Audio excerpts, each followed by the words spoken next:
오늘 주신 하나님의 말씀은 사도행전 11장 19절에서 30절 말씀입니다. 사도행전 11장 19절에서 30절 말씀 한 절씩 교독하겠습니다. 신약성경 207쪽에 있습니다.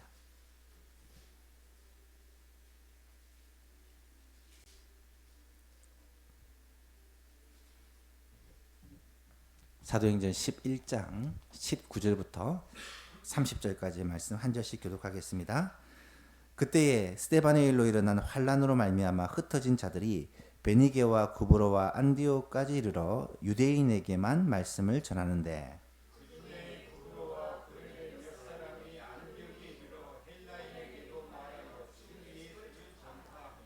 주의 손이 그들과 함께 하심에 수많은 사람들이 믿고 주께 돌아오더라.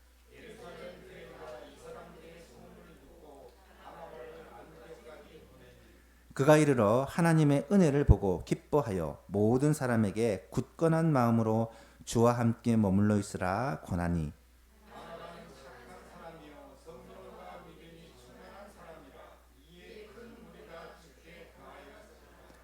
바나바가 사울을 찾으러 다소에 가서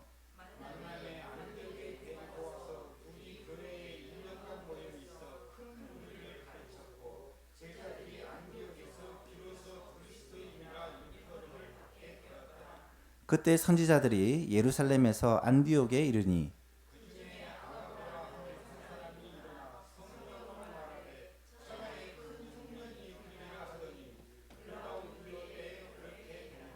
제자들이 각각 그 힘대로 유대에 사는 형제들에게 부조를 보내기로 작정하고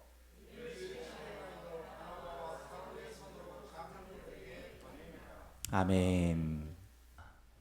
2023년에 우리 교회가 하나님의 은혜와 하나님의 평강이 온 교회, 가정마다 그리고 성도들마다 충만하기를 기도하며 소원하고 있습니다.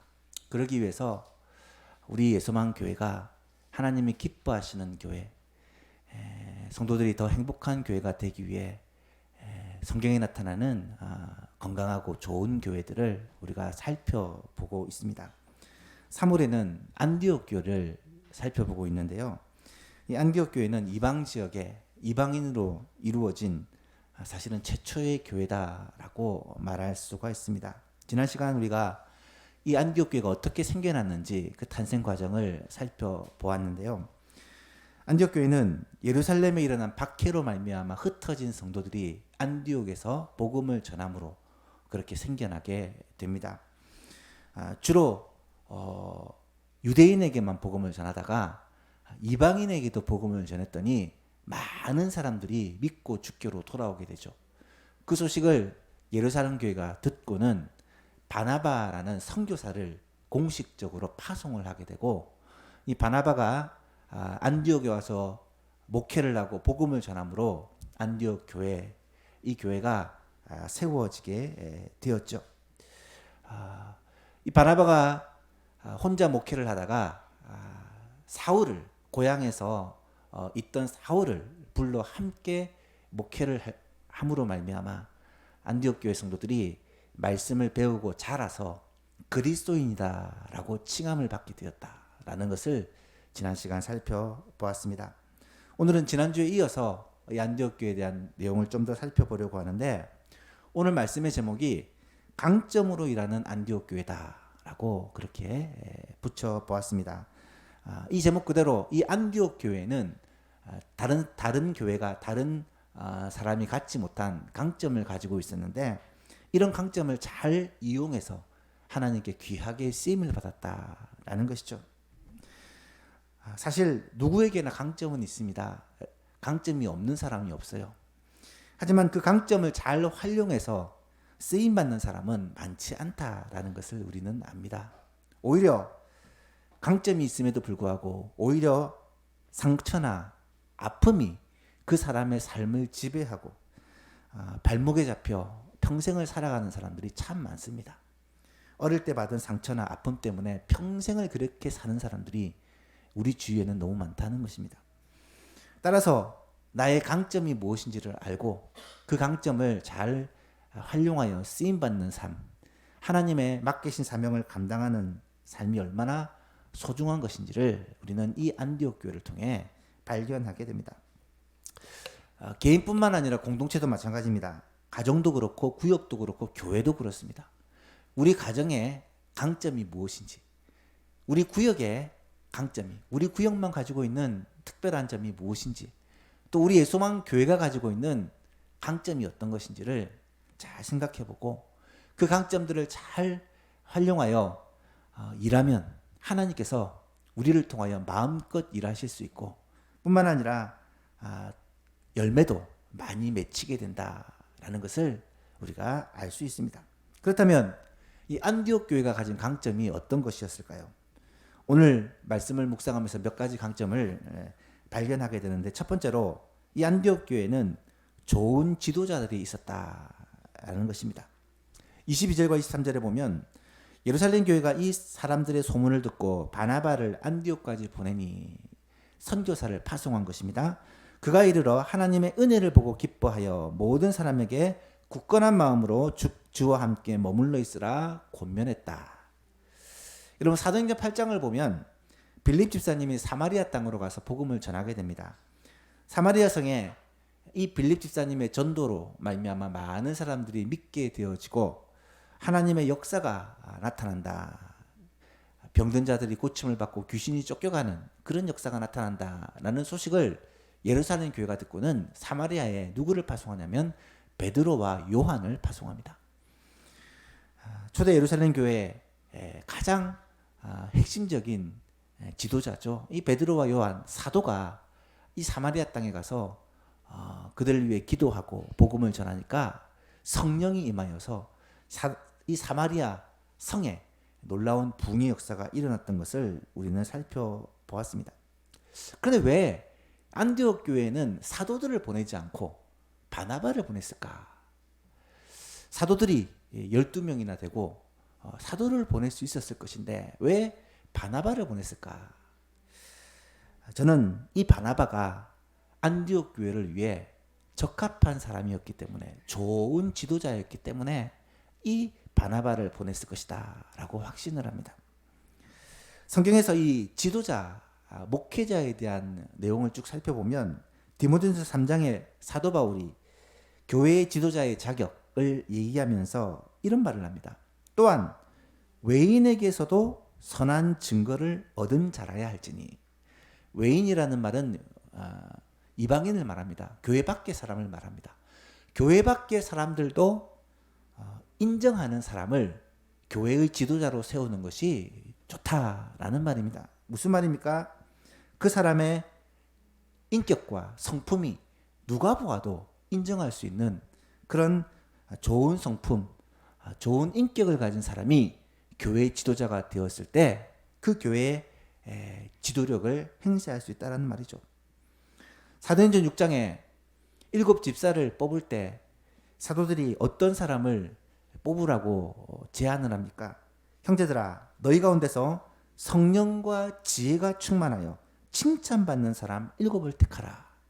우리가 이 일을 그들에게 맡기고 우리는 오로지 기도하는 일과 말씀사에게 힘쓰리라 하니, 온 무리가 이 말을 기뻐하여 믿음과 성령이 충만한 사람 스데반, 빌립, 브루고로, 니가노로, 디몬, 바메나, 니굴라를 택하여 사도들 앞에 세우니 그들에게 안수하고 세웠다.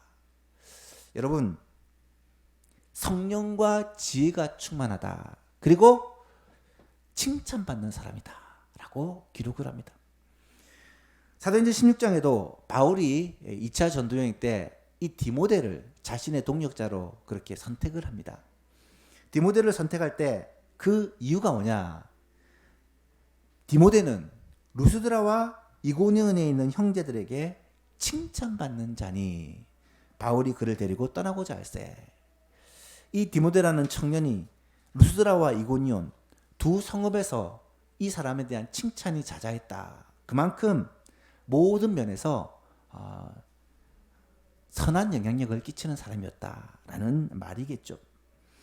흔히 교회의 지도자에는 3가지 리더십이 꼭 필요하다고 얘기를 합니다. 첫 번째는 영적인 리더십이 있어야 합니다. 영적인 리더십이라는 말은 믿음이 확실해야 되고 견고해야 된다라는 말이겠죠. 두 번째는 인격적인 리더십이 있어야 된다라고 말합니다. 신앙이 아무리 좋아도 인격이 다듬어지지 않고 말과 행동이 불과 같고 칼과 같아서 사람들에게 상처를 주고 문제를 일으킨다면 교회의 지도자로 합당치 않다라는 말입니다. 모든 면에서 본이 되고 성품이 잘 다듬어진 사람이 교회의 지도자로 세워질 수 있다는 말이죠. 세 번째는 기능적인 리더십이 있어야 합니다. 이것은 목회의 일을 감당하기 위한 말 그대로 은사를 받아야 된다는 거예요. 말씀을 가르치는 자가 사람들 앞에서 말하는 것이 둔하여 말을 할 수 없다면 이것은 심각한 어려움이겠죠. 그래서 가르치는 자는 가르치는 은사가 필요하고 섬기는 자는 섬기는 은사가 필요하고 또 앞장서서 리더하는 이 지도자는 부지런함이 필요하고 성실함이 필요하다라는 것은 우리가 잘 알고 있습니다. 이런 은사들을 받아야 지도자의 역할을 잘 감당할 수 있다는 말이죠. 이런 세 가지 리더십이 잘 조화롭게 이루어져 교회의 좋은 지도자로 역할을 감당할 수 있는데 바로 바나바가 이 세 가지 리더십을 잘 가진 그런 좋은 지도자라는 말이죠. 바나바는 무엇보다 훌륭한 인격을 가진 사람입니다. 오늘 본문 24절에 보니까 바나바는 착한 사람이요. 착한 사람이라는 말은 그의 인격이 훌륭하다는 말입니다. 실제로 사도행전 4장에 보면 그를 가리켜 위로의 아들이다라고 소개를 합니다. 전의 성경에서는 권위자다라고 표현을 했는데요. 이게 권면과 위로의 아들이라는 말입니다. 바나바는 권면하고 위로하는 일을 참 잘했다는 거예요. 그리고 성령과 믿음이 충만했다. 성령과 믿음이 충만한 사람이라. 이에 그렇기 때문에 큰 무리가 죽게 더하여졌다라고 말씀하고 있습니다.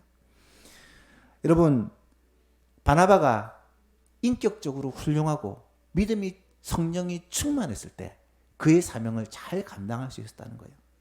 뿐만 아니라 그는 안디옥 교회를 섬기다가 혼자서는 역부족이라는 생각이 들었을 때 직접 사울의 고향이었던 다소에까지 찾아가서 이 사울을 만나고 설득하여 사울을 데리고 함께 사역을 하게 됩니다. 그랬더니 어떤 놀라운 일이 벌어집니까? 안디옥 교회 성도들이 삶이 변화되었고 그들의 삶이 예수님을 닮았다라고 해서 그리스도인이다라는 칭함을 받게 되었다고 성경은 기록합니다. 바나바가 사울을 찾으러 다소에 가서 만남에 안디옥에 데리고 와서 둘이 교회에 1년간 모여 있어 큰 무리를 가르쳤고 제자들이 비로소 안디옥에서 비로소 그리스도인이라 일컬음을 받게 되었다. 사랑하는 예수님 교수님 여러분, 교회에는 이런 훌륭한 리더십을 가진 지도자가 꼭 필요합니다.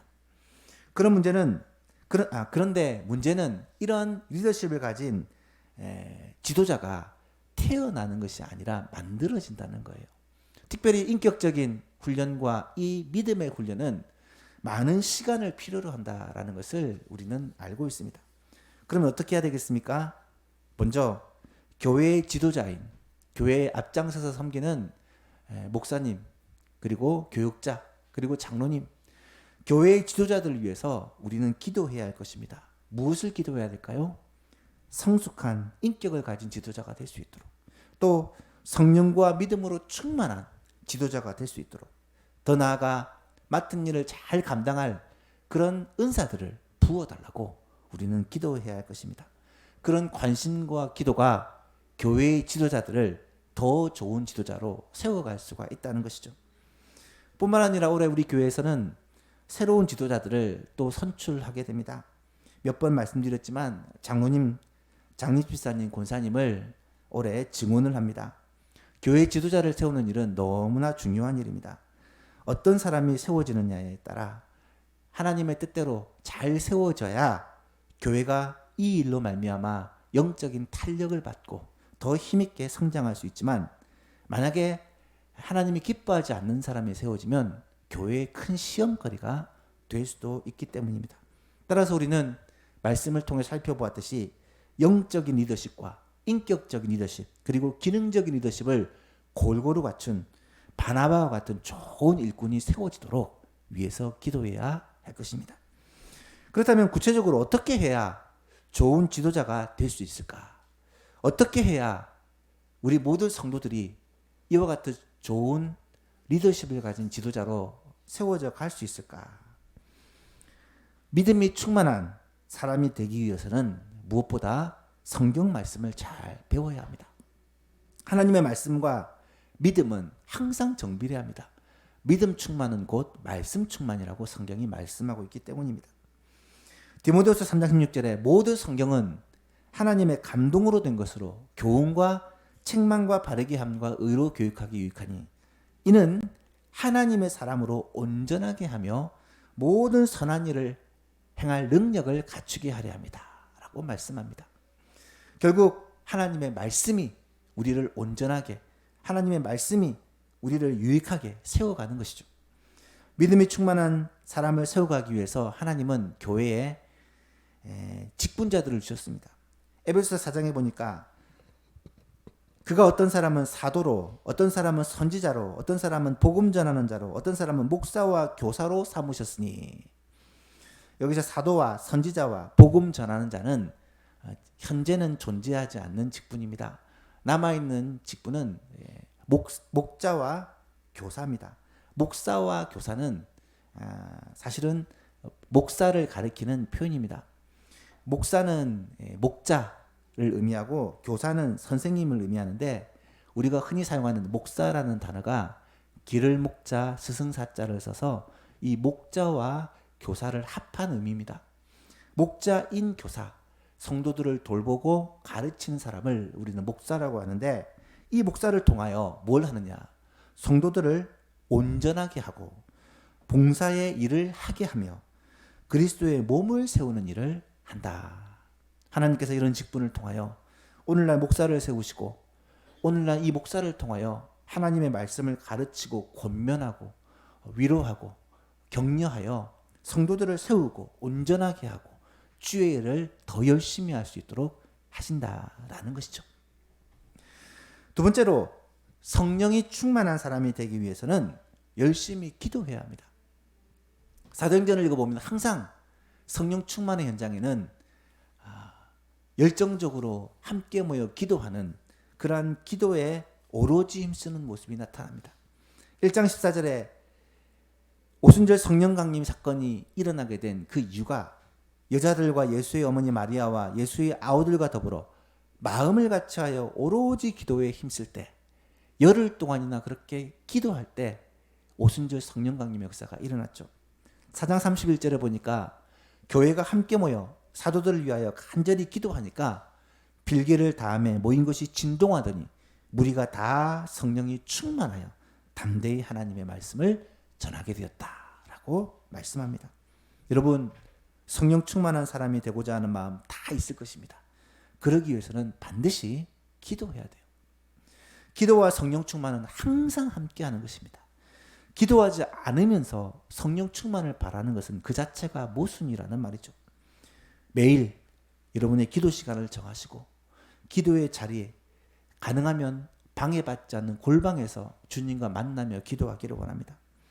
할 수만 있다면 새벽에 기도하는 이 좋은 자리에 나와서 이 예배당에서 함께 기도하셨으면 좋겠고, 교회가 공적으로 합심하여 기도하는 공적 기도의 자리, 수요 기도회, 금요 기도회, 새벽 기도회, 이 기도의 자리에 나올 수 있기를 더욱 힘쓰는 예소망의 성도들 될 수 있기를 바랍니다. 세 번째로, 맡은 직분과 사명을 잘 감당하기 위해서 우리는 신령한 은사를 구해야 합니다. 사도행전 4장에 이 바나바를 소개하면서 구브로에서 난 레위족 사람이 있으니 이름은 요셉이라, 이 바나바의 원래 이름이 요셉인데 사도들이 일컬어 바나바라고 불렀다. 사도들이 붙여준 별명입니다. 바나바란 말은 번역하면 위로의 아들이다.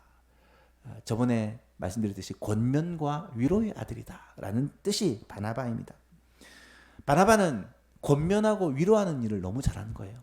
힘든 사람들을 위로해주고 또 게으른 사람들을 권면해서 주를 더 열심히 섬기도록 하는 일을 참 잘했다는 거예요. 바나바가 하나님께 받은 은사는 바로 그것이었습니다. 그래서 오늘 본문에도 나타나듯이 바나바가 혼자 목회하다가 한계에 부딪히니까 사울을 찾으러 다소로 가서 만남에 안디옥에 데리고 와서 함께 사역하는 모습을 우리가 발견을 합니다. 여러분, 사울이 누굽니까? 우리가 아는 사도 바울이죠. 사울은 다메섹 도상에서 회심한 후에 교회에 들어와 복음 전하는 일을 하려고 했지만 아무도 그를 반겨주는 사람이 없었습니다. 그가 교회를 너무 핍박했고 믿는 자들을 잡아다가 옥에 가두는 일에 앞장섰기 때문이죠. 사도들마저도 이 사울을 두려워하고 사울과 함께 교제하기를 꺼려했죠. 따라서 그는 고향인 다소에 내려가 그곳에서 은둔 생활을 하고 있었습니다. 정확하게 몇 년을 그렇게 있었는지는 모르지만 계산을 해보면 10년 이상, 아마 꽤 오랜 시간 동안 고향 다소에서 머물러 있었던 것 같습니다. 이때 사울을 찾아가서 권면하고 위로해서 하나님의 일을 함께 하도록 설득한 사람이 누구냐? 바로 바나바라는 것입니다. 뿐만 아니라 사도행전 15장 39절 이하를 보면 이 바나바는 마가 요한을 데리고 2차 전도여행을 떠나게 됩니다. 마가 요한은 사실 1차 전도여행 때도 바울과 바나바와 함께 전도여행을 떠났지만 얼마 못 가서 비시디아 밤빌리아라는 곳에서 그만 낙오를 하게 됩니다. 이 선교여행이 예상보다 많이 힘들고 쉽지 않은 일이어서 혹은 몸이 좋지 않아서인지 모르겠지만 낙오를 합니다. 바나바와 바울이 1차 전도여행을 마치고 2차 전도여행을 떠나려 할 때 이 마가 때문에 다툼이 벌어집니다. 바나바는 마가에게 한 번 더 기회를 주자. 마가가 한 번 더 우리와 동행해서 복음 전하는 일을 하게 하자 라고 주장했지만 바울은 한 번 실패한 사람을 다시 데려가는 것은 아니다. 냉정하게 끊습니다. 그로 말미암아 심히 다투고 결국 바나바와 바울이 서로 갈라서게 돼요. 바울은 실라를 데리고 2차 전도여행을 떠나고 바나바는 마가를 데리고 2차 전도여행을 떠납니다. 바나바는 마가 요한을 데리고 전도여행을 다니면서 권면하고 위로하고 붙들어주고 용기를 줍니다. 결국 이 마가 요한이 유학하였던 이 마가 요한이 변화되어서 나중에 마가가 베드로의 동행자가 되어 로마에 가서 복음을 전하고 이 마가복음을 기록하는 놀라운 업적을 남기게 되고요. 마가가 후에는 바울에게도 인정받고 내게 꼭 필요한 사람이라고 그렇게 말할 정도로 유익한 사람으로 변화되는 것을 봅니다. 사랑하는 예수만교회 성도 여러분, 우리 예수만교회도 이런 바나바와 같이 성령께서 주신 은사를 가지고 권면하고 위로하고 사람을 세우는 그런 좋은 지도자들이 꼭 필요합니다. 구역장님들이 구역원들을 잘 돌보고 전도회장님들이 전도위원들을 잘 돌보고 서로가 서로를 붙들어주고 위로해주고 세워주는 그런 아름다운 사람들이 꼭 필요하다는 것입니다. 교회 안에 상처받은 사람들, 믿음이 연약한 사람들, 교회에 온 지 얼마 안 된 새가족들, 이런 분들을 붙들어주고 위로해주고 권면하고 세워가는 그런 아름다운 모습, 이런 권면과 위로의 모습들이 우리 예수만 교회에 충만하기를 원하고 그런 은사를 받은 분들이 교회에서 앞장서서 일할 수 있는 은혜가 있기를 축복합니다. 또 바나바의 장점 중에 하나가 혼자 일하기보다 함께 일하는 것을 좋아한다는 거예요. 바나바는 사울을 데리고 와서 함께 목회를 합니다. 이때만 해도 바나바는 예루살렘 교회에서 인정받는 지도자였고 사울은 말 그대로 초야에 묻혀 지내는 무명인이었습니다. 하지만 사울을 데리고 와서 함께 일하니까 그 시너지가 폭발을 하게 되어지고 얼마 후에 13장에 선교사를 파송할 때 처음에는 바나바가 사실은 리더였지만 조금 지나고 나니까 자기보다 바울을 앞세워 바울이 선교팀의 리더로 세워지는, 어떻게 보면 함께 일하고 나보다 남을 낫게 여기고 다른 사람을 세워주는 그런 아름다운 인격을 가진 사람이 바나바였다는 거예요. 안디옥 교회는 이런 바나바와 사울과 같은 좋은 리더가 있었기 때문에 이 안디옥 교회가 아름답게 자랄 수 있었다는 것입니다. 우리의 소망교회도 이렇게 아름다운 협력이 일어났으면 좋겠습니다. 다른 사람을 나보다 낫게 여기고 서로를 세워주고 믿어주고 인정해주고 함께 하는 이런 아름다운 모습이 훌륭한 지도자를 배출하고 또 만들어내고 세워가는 그런 교회가 될 것입니다. 제가 참 좋아하는 말 가운데 이런 말이 있습니다. 좋은 지도자는 좋은 교회를 만들어가고 좋은 교회는 좋은 지도자를 만들어간다. 그렇습니다. 우리 예수만교회에 이런 아름다운 사이클이 꼭 일어났으면 좋겠습니다. 성도들이 좋은 목사를 만들고 성도들끼리 좋은 강도사님을 만들고 성도님들이 좋은 장로님을 만들고 목회자는 또 좋은 성도들을 만들어가고 이런 아름다운 사이클이 꼭 일어났으면 좋겠고 이를 위해서 온 성도들이 관심을 가지고 때로는 믿고 인내하고 용납하고 무엇보다 열정적으로 서로를 위해 기도함으로 말미암아 좋은 지도자를 만들어가고 좋은 지도자는 또 좋은 성도들을 만들어가는 이런 아름다운 사이클이 예수만 교회에서 일어날 수 있기를 우리 주 예수 그리스도 이름으로 축복합니다.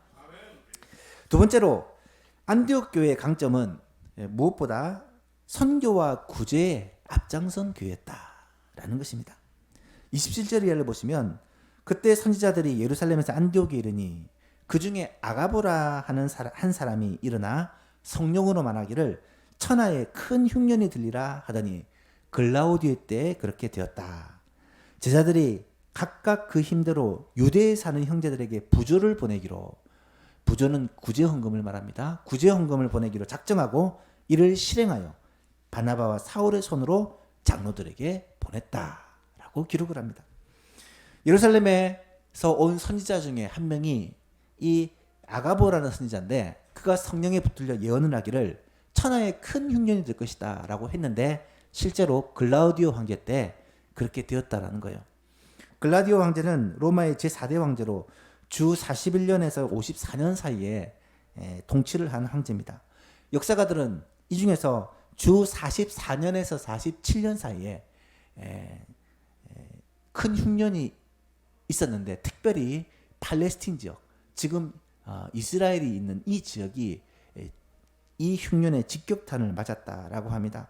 그래서 예루살렘에 있는 사람들이 굶주림으로 고생을 할 수밖에 없었고 성도들도 예루살렘 교회 성도들도 어려움을 당할 수밖에 없었다라는 것을 알 수 있습니다. 이 소식을 안디옥 교회가 전해 듣고 자기에게 선교사를 파송하고 자기를 도와주었던 그 예루살렘 교회를 위해 구제헌금을 하기로 작정하고 구제헌금을 모아서 바나바와 사울의 손으로 예루살렘 교회 장로들에게 전달하는 모습이 나타났다는 거예요. 여러분, 안디옥 교회가 세워지고 나서 제일 먼저 기록된 내용이 뭐냐면 구제한 일이에요. 그것도 눈에 보이는 주의 형제를 구제한 게 아니라 멀리 떨어져 있는 그 예루살렘 성도들, 그들의 굶주림의 소식을 듣고 그들을 구제하기 위해 구제 헌금을 전달했다라는 거예요. 초대 예루살렘 교회도 마찬가지였잖아요. 은혜 받고 제일 먼저 한 일이 무엇입니까? 재산과 소유를 팔아 각 사람의 필요를 따라 가난한 사람들을 돕고 나누어 주는 일을 했다라는 것입니다. 이렇게 한 데는 분명한 이유가 있습니다. 성경에 기록된 이 시기에는 생활이 어려워지면 당장 문제가 밥을 먹지 못하고 굶게 돼요.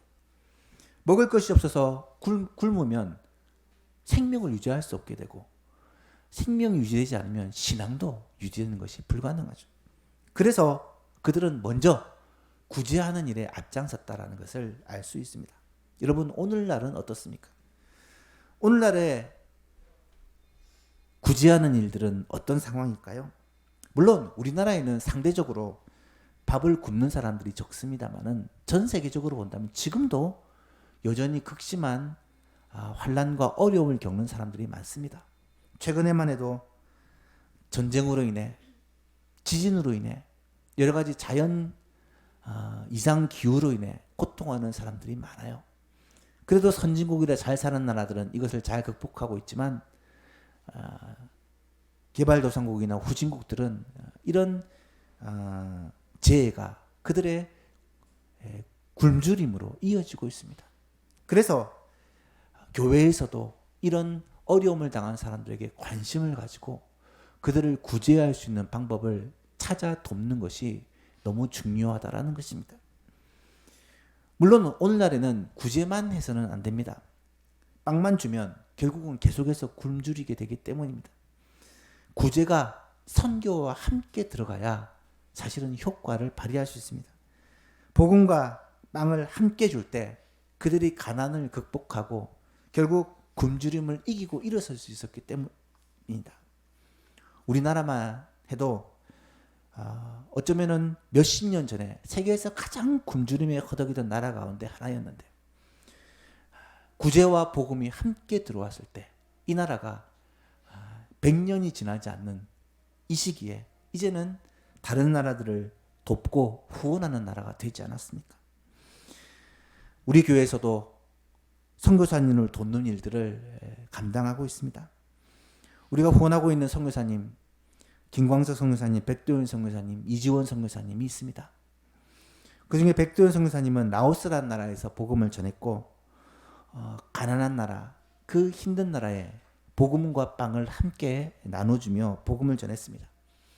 그러다가 중금속 중독이라는 그런 건강상의 어려움을 겪게 되었고 목사님과 사모님이 함께 한국에 들어와 치료를 받고 회복을 한 후에 다시 파송을 받았는데 이번에는 또 코로나라는 그런 재해로 인해 선교의 길이 막히고 어쩔 수 없이 한국으로 다시 돌아와 이제는 한국에 들어온 외국인 유학생과 외국인 노동자를 대상으로 그들에게 복음을 전하고 자기 나라로 재파송하는 이주민 선교사로 그렇게 헌신하고 있습니다. 여러분, 선교사님들의 사역에 우리 교회가 관심을 가지고 기도하는 것은 너무너무 소중합니다. 우리가 직접 가난한 나라 힘든 사람들을 돕지 못하지만 우리가 선교사님을 통하여 그들을 돕고 후원할 수 있다는 것입니다. 교회 홈페이지에 들어가면 메인 페이지에 선교 소식이라는 항목이 있습니다. 거기에 들어가면 우리가 파송하지 않죠. 후원하는 선교사님들에 대한 소식이 들어올 때마다 올려놓습니다. 그 내용들을 여러분 보시면서 기도 제목을 가지고 함께 기도해 주시기를 바라고 선교사님뿐만 아니라 국내의 미자리 교회들 그리고 선교기관 어떻게 활동하고 일하고 있는지를 관심을 가지고 위에서 기도하면서 선교 헌금에 동참해 주시길 바랍니다. 혹시 아직까지 선교 헌금에 동참하지 않고 계신 분이 계시다면 액수의 많고 적음과 상관없이 형편과 상황에 따라 모든 성도들이 선교 헌금에 동참했으면 좋겠고 가능하면 우리 주일학교 학생들까지도 선교에 관심을 가지고 기도할 수 있도록 선교 헌금하는데 함께 동참해 주시기를 부탁합니다. 결국 사도행전 13장 말씀을 보면 이 안디옥 교회가 그런 구제와 선교에 대한 관심을 가지고 순종한 그 결과가 성령의 인도하심을 받고 이방인 선교사를 최초로 파송하는 교회가 되었다라는 것을 알 수 있습니다. 13장 2절 3절을 보면 주를 섬겨 금식할 때에 성령이 이르시되 내가 불러 시키는 일을 위하여 바나바와 사울을 따로 세우라 하시니 이에 금식하며 기도하고 두 사람에게 안수하여 파송했다. 이 부분에 대해서는 우리 다음 주에 좀 더 자세하게 살펴보도록 하겠습니다. 바로 구제와 선교라는 이 일에 누구보다 앞서 헌신하는 교회가 안디옥 교회였고 그로 말미암아 땅끝까지 복음이 전해지는 그 통로로 쓰임받는 교회가 되었다라는 사실이죠. 말씀을 맺습니다. 오늘 우리는 이 안디옥 교회의 본을 받기를 원합니다. 안디옥 교회는 자신이 강점이 무엇인지를 알고 그 강점을 잘 활용하여 하나님께 쓰임받은 교회입니다. 우리 예소망교회도 그런 교회가 꼭 되었으면 좋겠습니다. 안디옥 교회에 좋은 지도자들이 있었습니다. 우리 예소망교회도 좋은 지도자들을 만들어가고 세워가기를 원합니다. 그래서 말 그대로 좋은 지도자가 좋은 교회를 만들고 좋은 교회가 좋은 지도자를 만드는 아름다운 이런 사이클이 우리 교회에 일어나기를 원합니다. 안디옥 교회는 자기도 힘들지만 더 어려운 교회를 위해 후원하고 선교하는 교회였습니다. 우리의 소망교회도 남을 돕는 이런 아름다운 교회가 꼭 되었으면 좋겠습니다. 성경은 구제에 대해서 말하기를 하나님께 빌려주는 것이다라고 말씀합니다. 구제가 하나님 앞에 그만큼 선하고 아름다운 것이라는 말이죠. 우리의 소망교회도 힘든 성도들을 돌아보고 힘든 나라들과 또 여러 주위 사람들을 돌보고 우리 교회가 할 수 있는 구제와 선교의 사역에 힘쓰는 그런 건강한 교회, 아름다운 교회가 될 수 있기를 주님의 이름으로 축복합니다.